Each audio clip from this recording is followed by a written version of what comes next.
They told him to change one word, just one. 5 letters that CBS executives circled in red ink on the lyrics sheet, like it was a grenade pin waiting to be pulled. Girl, we couldn't get much higher. That single line in Light My Fire had triggered panic in the network's Standards and Practices Department. September 1967. America was fracturing over Vietnam. Race riots were tearing cities apart. And the last thing CBS wanted was The Doors broadcasting drug innuendo into 70 million living rooms on a Sunday night. Morrison had signed the agreement.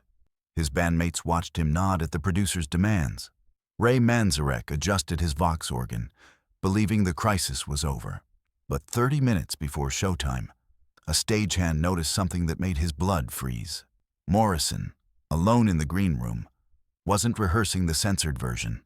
He was repeating the forbidden word, over and over, higher, higher, higher, like a mantra, like a war cry, like a man who just decided to burn every bridge on national television. Ray Manzarek pushed through the green room door and found Morrison exactly where the stagehand had described him. Standing in front of a wall mirror, leather jacket hanging open, lips moving in silent repetition of that 5-letter word they'd promised to bury. The room smelled like whiskey and something else. Something chemical that Manzarek couldn't identify but recognized as dangerous. Morrison's eyes in the mirror reflection held that particular glaze that meant he'd crossed into a place where logic and consequences stopped mattering. Manzarek had seen this look before, usually right before Morrison did something that would take months to repair.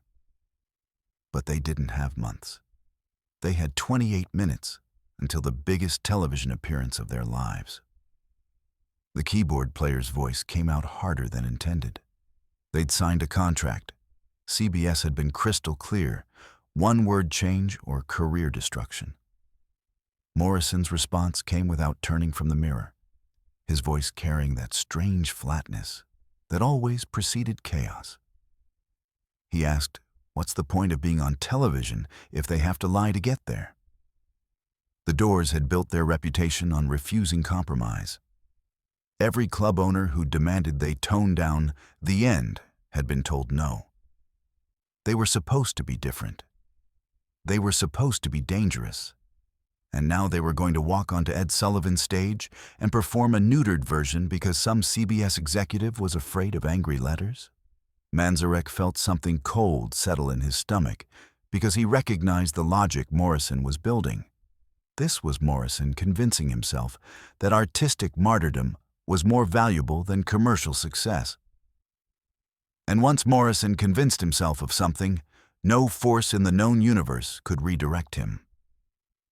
Robbie Krieger appeared in the doorway, guitar already strapped across his shoulder. He tried a different approach. Think about what this appearance means.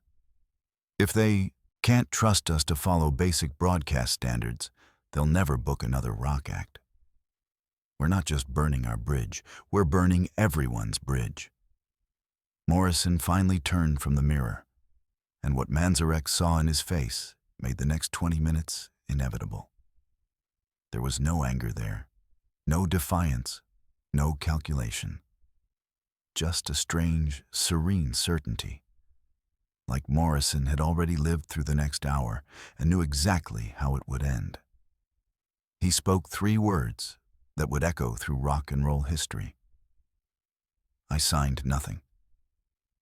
It was a lie. They'd all watched him sign the agreement in producer Bob Precht's office hours earlier. But Morrison had this ability to reshape reality through sheer force of belief. A stage assistant appeared with the 5-minute warning. Studio 50 was ready. The cameras were hot. Ed Sullivan was in position. 70 million Americans were settling into their living rooms. And the Doors were out of time. The corridor from the green room to Studio 50's main floor stretched longer than physics should have allowed. Morrison walked at the front, boots clicking against tile in a rhythm that sounded like a countdown.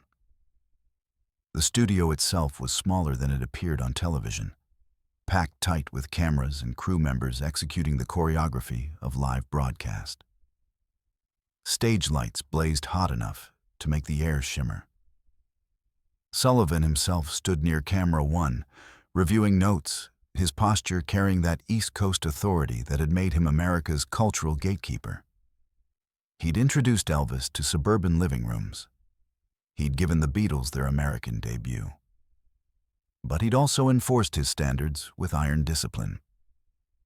Bob Precht materialized beside them as they reached the stage, his producer's headset crackling with technical chatter. His eyes went immediately to Morrison, scanning for signs of intoxication or instability. He found both, but they were 15 seconds from air, and there was no backup plan. Precht's reminder came out sharp and pointed. They had an agreement. The word was better, not higher. Better. Clear? Morrison's nod was so subtle it barely qualified as acknowledgement. But the floor director was counting down from 10, and Sullivan was moving into position for his introduction, and there was no more time for negotiations. The doors climbed onto the small stage platform. Manzarek's hands found the Vox organ keys. Krieger adjusted his guitar strap one final time. John Densmore settled behind his Ludwig drum kit, and Morrison wrapped his fingers around the microphone stand like he was gripping the handle of a weapon. Sullivan's introduction was brief and uncomfortable. He pronounced the band's name with the tone of a man describing something he didn't quite understand and didn't entirely approve of. The Doors. #1 song in America. Light My Fire. The camera cut away from Sullivan's forced smile and found Morrison's face in close-up. His eyes held something feral and focused. His jaw carried a tension that suggested words were being held back with effort.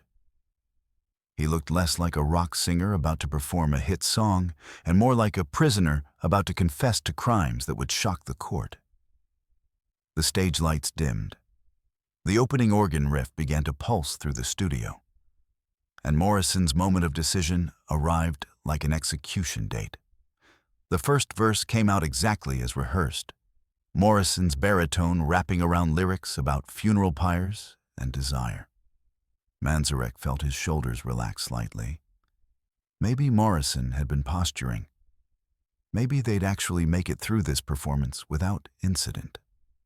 The organ solo section approached, Manzarek's fingers dancing through the hypnotic progression that had made Light My Fire a radio phenomenon.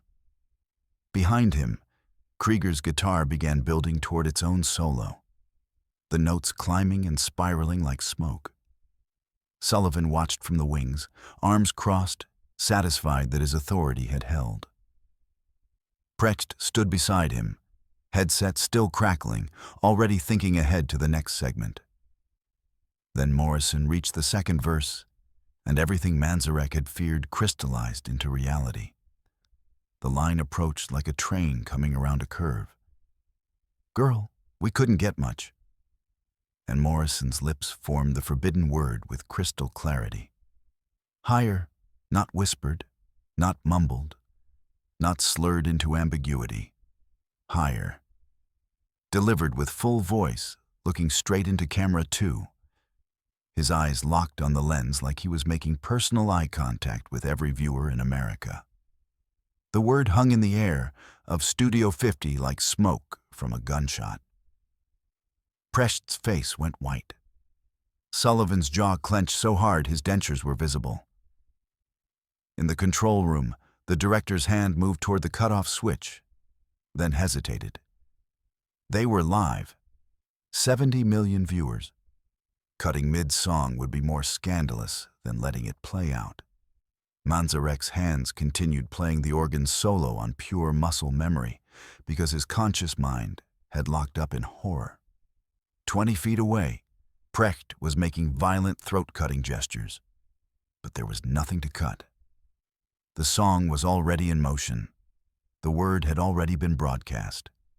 The betrayal was complete. Krieger's guitar solo came in right on cue, but his eyes kept darting to Morrison with an expression that mixed shock and resignation. And Morrison, having detonated his bomb, settled into the rest of the song with something that looked disturbingly close to peace. The remaining verses played out in a tension so thick it distorted the audio. Sullivan had vanished from the wings. Witnesses would later report he'd walked straight to his dressing room and refused to comment. The stage crew went through their mechanical duties with the precision of soldiers under fire.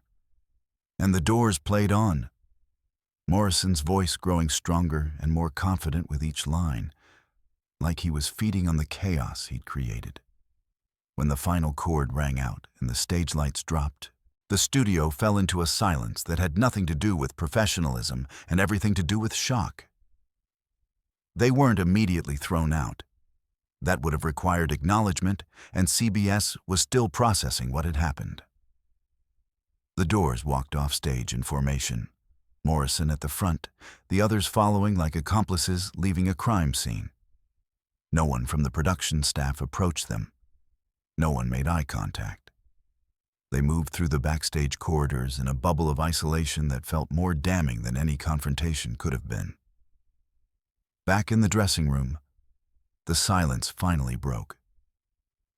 Manzarek's voice came out quiet and dangerous. Why? Morrison's response was immediate and unapologetic. Because they asked him to lie. Because compromise was corrosion. Because the moment you change one word to please the censors, you've admitted their authority over your art. Because 70 million viewers just witnessed someone refuse to kneel. Krieger threw his guitar case against the wall hard enough to crack the latches. Years of work, months of touring, the #1 song in America, all of it built toward this moment, this platform, this opportunity. And Morrison had burned it for what? Principle? Pride? Some romantic notion of artistic integrity that wouldn't pay their rent when CBS blacklisted them from every television network in America? The door opened without warning, and Bob Precht entered with 2 men in suits who identified themselves as CBS Legal. Their message was brief and absolute.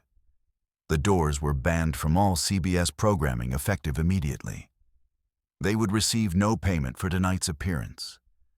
If they spoke publicly about the incident, CBS would pursue legal action for breach of contract.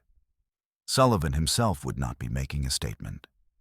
The official position was that the Doors had never appeared on the show. The tape would be edited before syndication. The performance would be erased from television history. The ride back to their hotel happened in silence. Morrison sat in the back seat, staring out at New York City lights, his face unreadable. Later, Manzarek would describe this expression as serene, like Morrison had achieved some spiritual goal that the rest of them couldn't comprehend. But that night, what Manzarek felt was something closer to grief. Not for the CBS ban, they'd survive that. The grief came from understanding what this moment revealed about Morrison's relationship with success. He didn't want it. Or more precisely, he wanted to destroy it the moment it arrived. The bigger the Doors became, the more violently Morrison would sabotage them. This wasn't rebellion. This was addiction to self-immolation. What Morrison couldn't have known was how that single word would reshape rock and roll on television. CBS's ban became industry news within hours. By morning, NBC and ABC had issued their own statements about broadcast standards. Network television began closing its doors to rock music's emerging counterculture with new vigor. Morrison's rebellion hadn't freed anyone. It had given the censors ammunition to tighten control. But something else rippled out from that moment, something that took longer to recognize but proved more durable than network bans. Morrison had demonstrated that an artist could say no to the most powerful platform in American entertainment and survive. More than survive, he'd created mythology. The band performance became legend among fans. The forbidden word gained totemic power. Record sales jumped 23% in the week following the broadcast. Teenagers who'd barely heard of the Doors suddenly knew Morrison's name as the guy who'd told Ed Sullivan to fuck off on live television.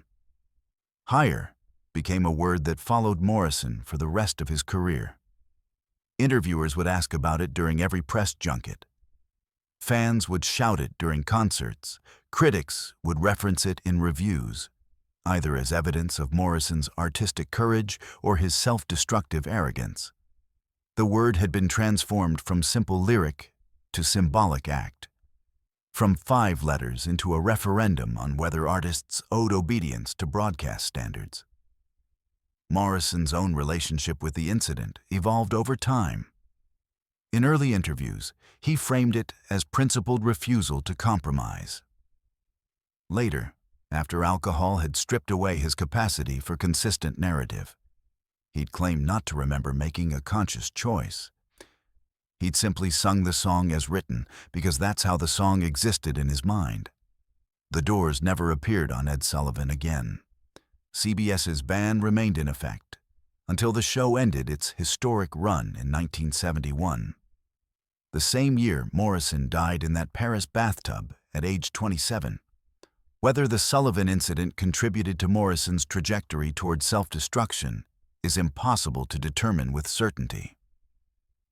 What's clear is that the pattern established that night, choosing chaos over compromise, burning opportunities rather than accepting conditions, would repeat itself with increasing frequency and consequence. Miami would come later, with its obscenity charges and arrest warrants. Paris would come as final escape. But the Sullivan incident was where the pattern crystallized into inevitability, where Morrison demonstrated that he'd rather destroy his career than submit to authority. Studio 50 on Broadway is gone now, demolished and rebuilt into something forgettable. Ed Sullivan's show ended after 23 years, preserved in archives that carefully edit out controversial moments. The tape of the Doors' performance eventually leaked through bootleggers and collectors, the forbidden word clearly audible for anyone who knew where to listen. Morrison's grave in Père Lachaise Cemetery became a pilgrimage site for fans who understood him as martyr for artistic freedom rather than cautionary tale about compulsive rebellion. And Light My Fire remained a classic rock staple, played on radio stations that never censored the word CBS had found so dangerous. The real legacy of that September night wasn't the word itself. It was the precedent it established. Morrison had demonstrated that an artist could say no to the most powerful gatekeepers in American media and survive the consequences. Not just survive, thrive on them. The ban became badge of honor. The rebellion became brand identity. And future artists would learn the lesson Morrison taught. Sometimes getting banned is better than getting booked. Whether Morrison understood he was creating this blueprint or simply following his self-destructive instincts is unknowable. But the result remains. That forbidden word, sung with full voice on live television to 70 million witnesses, changed the relationship between rock and roll and the institutions that tried to control it. Morrison had gambled everything on 5 letters, and somehow, impossibly, the gamble had paid.